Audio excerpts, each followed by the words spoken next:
Hello everyone, welcome back. This is 𝗦𝗢𝗔𝗟 from Man United Fans Voice, and although I haven't made that many videos yet, this is definitely the hardest I've made up to now. Gutless, embarrassing, pathetic. I have never seen so many fans leave Old Trafford before the end of a game. We cannot continue like this. Players and coaching staff should have not let this happen. A very, very dark day, and it should not be tolerated. It needs to be fixed as soon as possible. Some of you know that I was at the stadium on Sunday to watch the game, and what I have to say about it initially is that it felt unreal. It felt like I was living a dream, a nightmare. Whoever thinks that this is easy, to stand here now and try to be balanced, to try and assess both sides rationally, trust me, it is not easy at all.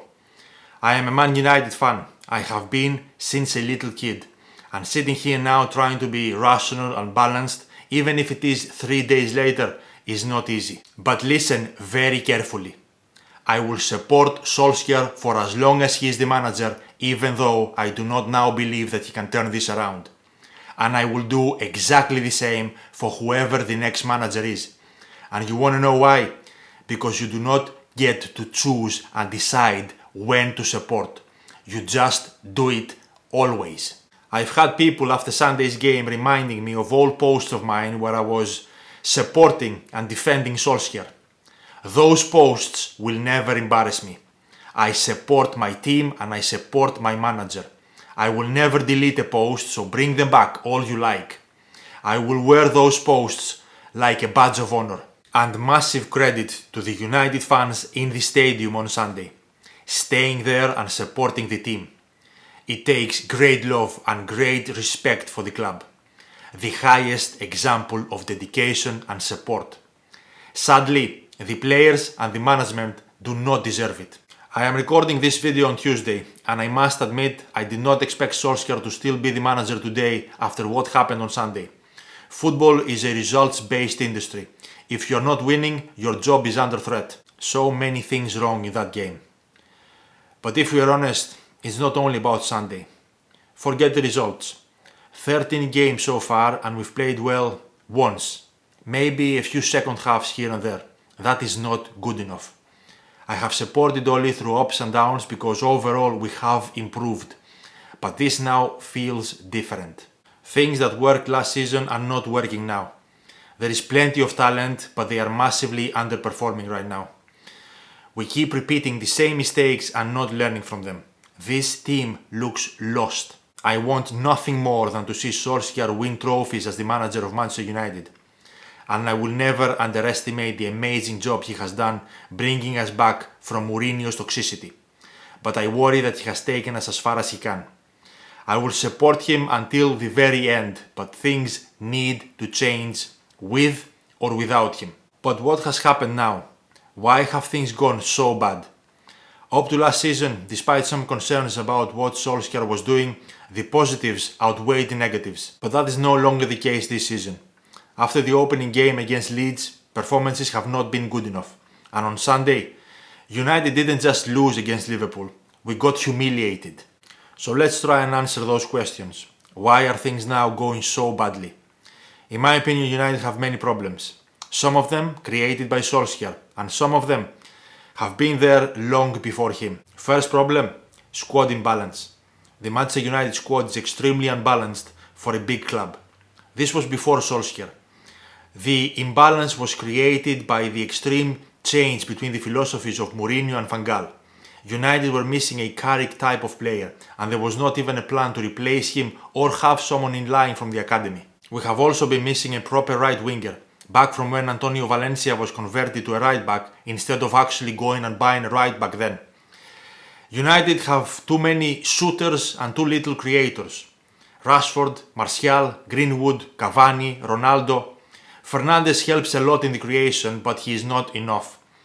We did bring Sancho in, but in my opinion, that was 2 years too late. Solskjaer has solved all of those issues except for one, the midfield. You can probably live without a proper right winger, but you can't, at least against the big teams, live when two of your midfield positions are filled with two players that are either playing out of position or are not suited for the roles you are asking them to do. Last season United's press was not the best, but it was effective. And Ole wanted to build on that. Solskjaer wanted his team to be the hardest and most aggressive team in the league. Well, you cannot be that with a non-presser. What helped United minimize the problems they had in pressing were two players, Daniel James and Edinson Cavani. One was sold and the other one is benched because Ronaldo's statue demands he plays every game. Cavani's work rate alone helped United's pressing and shape tremendously because he would hassle the opposition's defend and wouldn't give them a moment's rest. In the game against Leicester a few weeks ago, United's pressing was so unorthodox that it caused them to be super easy to play through. The same happened against Liverpool on Sunday, and with Mo Salah being on fire, Liverpool were extremely clinical. If you are not going to press efficiently and you are making it easy for the opposition team to keep the ball, then you have to at least stay compact in a low block and make it difficult for them to create. Problem number 3, defensive contributions. Greenwood, Rashford, Ronaldo, Martial, they are not wingers. They are not even wide midfielders. They are forwards with striker tendencies and habits. They have no habit or tendency to track back. That is the coach's responsibility to change that habit. You can possibly survive with one player not doing any defensive work, but you cannot survive when all 3 of your forwards are like it. It puts a lot of pressure on the midfield and the backline gets doubled up on because the midfield gets bypassed too easy. So when Ronaldo came, it was like United was asking for that issue to increase and become bigger and clearer. Paris Saint-Germain are currently facing the same problem with Messi, Neymar and Mbappe not tracking back. Their saving grace is that their midfield is much stronger than United's, but they are still highly pressured. And also Messi and Neymar contribute a lot to build up. People need to understand this. Defense starts with your striker and ends with your goalkeeper. However, if your last line is exposed to runs from every possible direction, time after time again, you cannot possibly expect them to defend properly and stop the waves. If we had different types of forwards or we were a great possession team, then signing someone like Ronaldo would be more suitable. Unfortunately, we don't, and we are not great in possession. Even worse, we have a lot of players that are similar to him, which makes signing Ronaldo something that just highlights the problems United are currently suffering from tactically. And our last major problem, recruitment. This was something that we thought was largely solved under Solskjaer, but some of our signings completely didn't make sense. The Van de Beek signing. Ole clearly does not want him, for obvious reasons. He does not suit us, especially at the time he was bought. Donny needs creators around him, like Sancho. He is a give and go type of player and a space finder. He is at best when he plays higher up. Do not try to force him in the team just because you do not like the current pivots. The Ronaldo signing. Did Solskjaer really want him? For the reasons I explained before, I have my doubts. The efficiency of the recruitment should also be questioned. Last summer's transfer window was an absolute disaster. 4 panic buys on the last day of the transfer window. Ahmad and Pellistri are kids, so we cannot tell the future of them. But the squad needed players who could make an immediate effect. Thank God Cavani turned out to be good, but he was still a panic buy. If United wanted him, why did they wait for the last day of the transfer window to buy him since he was a free agent for months? Telles doesn't really suit us, but as a backup left back that was desperately needed, at least I can understand that one. I think that Ole is at a crossroads right now. A simple case of stick or twist. If he leaves now, the vast majority of the fanbase will thank him for a good 3 years and a strong squad. If he stays and we continue to lose, some parts of the fanbase will become more toxic and the tide will start to turn against him. When the starting lineups come out, it is very common for people to share their opinions on the manager's choices. But I think that most people base those opinions on which players they think are better quality and ability-wise. The thing is though, when we are looking at the lineups, we should not compare them player to player. What is important is to try and think of which players are more suitable to execute a specific plan as a group. Which individuals are more able to work together towards a common goal. I don't think there is any need for me to give you all the stats. League position, points, goal difference, goal conceded or scored. I'm sure you all know about them, they are just awful. Our defence is worth £220 million. We conceded 5 goals from Liverpool, 4 goals in the first half. This is not acceptable. Psychology and mentality are a very important element of any sport. Despite turning the game and winning against Atalanta on Wednesday, our performances have not been good enough and the players are very aware of that. Their confidence is fragile and easily broken.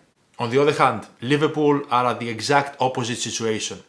Their performances have been very good and that reflects on their confidence. So the game starts and United miss a great chance with Bruno in the second minute.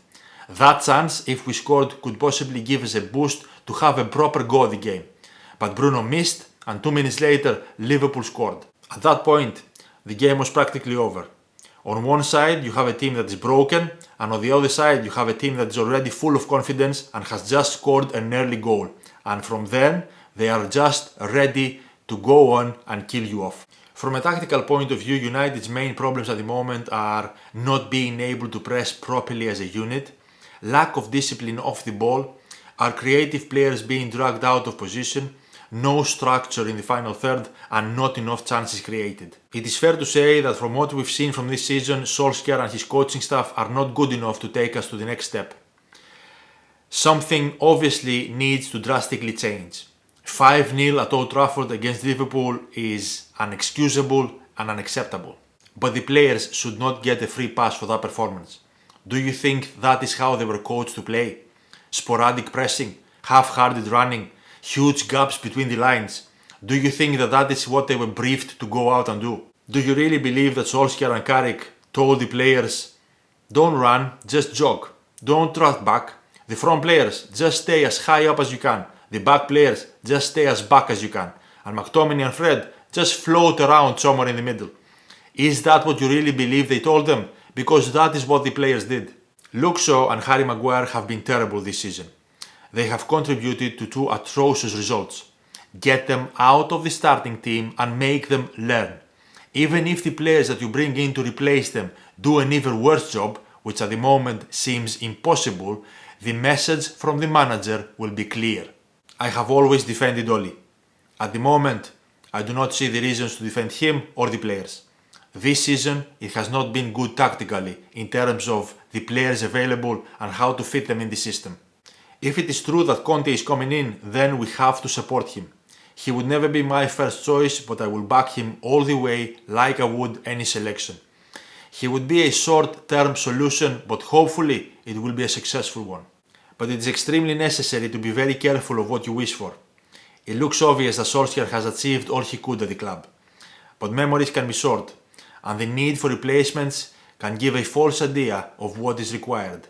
I know that things are not right at the club, and I am aware the writing's on the wall for Oli. I just worry about the new manager coming in, ripping up all the good work in the last 2 seasons and essentially having us start from scratch. We hear a lot about style of play.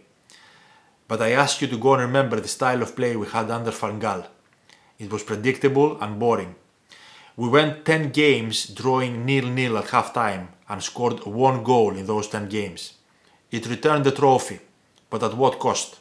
Under Mourinho we were flat, uninspiring, defensive, boring and mostly awful to the eye. Again, trophies, but again, at what cost? That is when I speak about short memories. People are screaming out names but are not considering the ramifications of such. I know that the model of a successful football club has changed over the years, and swapping managers with other elite clubs is what leads to short-term success. But one common goal between those clubs is that they have owners who invest year after year. Have you forgotten who we have? Conte, Zidane, etc. They will all require constant investment and guarantee of future signings. Van Gaal got none. Mourinho got none. Solskjaer got some after the pitch was invaded. I want success for Manchester United, and I want what happened on Sunday to never happen again, but I am also able to look at the greater picture. If Solskjaer leaves, it will hurt. It really will. But it is what it is. I will be forever grateful and I will be forever proud that I backed him until the very end. He gave me my club back. And if they replace him, I will back the next one to take off from his foundation and take the next step that sadly he couldn't. I really wanted him to be the one that brings the title back to Old Trafford. It seems that that is not going to happen. But you will never hear the words X has to be sacked by me. I didn't do it with Moyes, I didn't do it with Van Gaal, I didn't do it with Mourinho, and I will definitely not start now with Solskjaer. If he were to stay, adapt tactically and get good results against Tottenham and City, who knows? But I really don't see that happening, because to go back to his previous successful system requires dropping someone I just can't see getting dropped. And I think that that is going to be a similar problem for any next manager. The fact that people expect a new manager to come in and win things immediately with this squad should itself be a testament to the amazing rebuild Solskjaer has done. History will be kind to him. A legend forever, now more than ever. But in the last few hours we have been hearing more and more that Manchester United are willing to give Solskjaer a bit more time. Now maybe that is just because they are trying to give themselves more time to find a replacement, or they do really want to give him one last chance. If this is true, it is a huge lifeline for Ole. It shows the credit he has in the boardroom if he survives this. United being invested in Solskjaer's way of functioning could be a reason. No other manager survives this. But now he has to fight like every game is his last one. If that is true, then in my opinion the first thing that Ole should do is put Mike Phelan in club administration and bring in a number 2 that is more tactically experienced and who works with Carrick and McKenna. The long rope of staff loyalty needs to end here. Time to get ruthless. We've got nothing to lose. Sticking with Solskjaer might not be the correct decision. But in all fairness, the available choices are not great. And the only point they provide is quick fix. If Solskjaer stays, we carry on supporting. He is one of our own and he does not deserve the hate.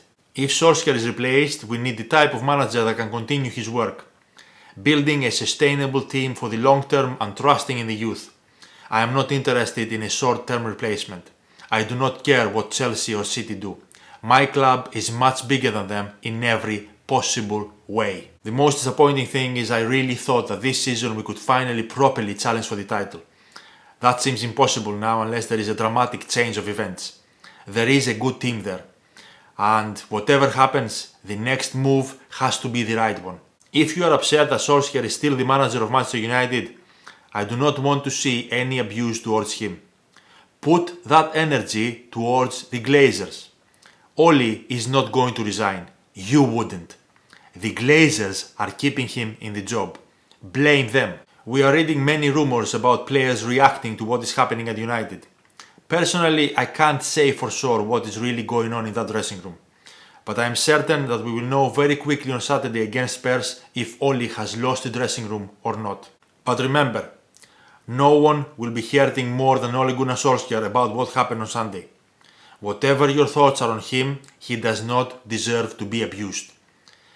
He has always given his best even if that was not good enough. He is a club legend and more importantly, he is a thoroughly decent human being. Like I said before, I will support Solskjaer until the very end, even though at the moment it is very hard to believe that he can turn things around or that he is capable to do so. So I really cannot predict what is going to happen. But if and when he leaves, if I was lucky enough to meet him at some point in the future, I would shake his hand and say thank you.